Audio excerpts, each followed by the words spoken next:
There are moments in history when the world is forced to confront a simple and uncomfortable question. Whose humanity do we recognize, and whose do we ignore? And right now that question is being asked in the Gaza Strip. This is not about politics as an abstract debate. It's about people, families, children, parents, living conditions that no human being should ever have to endure. In Gaza and across the territories, millions of civilians are caught in a reality defined by fear, loss, and uncertainty. Homes are reduced to rubble, hospitals are overwhelmed, or damaged or collapsed.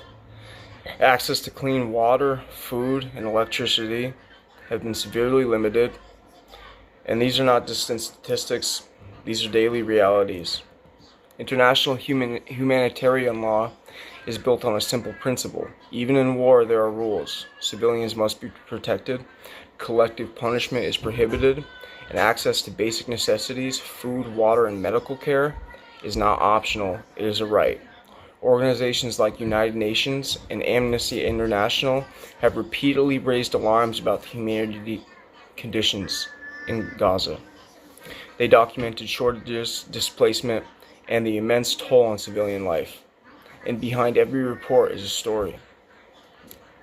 A child who can no longer sleep through the night because of the sound of explosions, or a child who can sleep through the night because the sound of those explosions has become normal.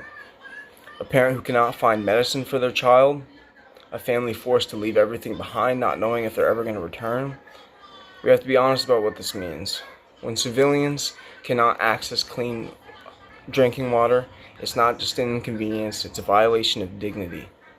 And when hospitals cannot function, that's not just a crisis, it's a breakdown of basic human rights. When entire communities are displaced, that's not just collateral damage, that's human tragedy. And yet too often the conversation shifts away from these human realities and it becomes about strategy, geopolitics, narratives, and sides. But human rights are not conditional. They do not depend on nationality, and they do not depend on politics. They do not depend on which side of the border someone was born. A child in Gaza deserves the same safety as a child born anywhere else in the world.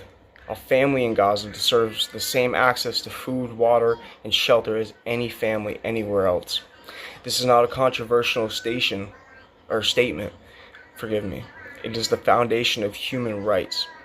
Acknowledging the suffering of civilians in Gaza does not diminish the suffering of others, and compassion is not a limited resource.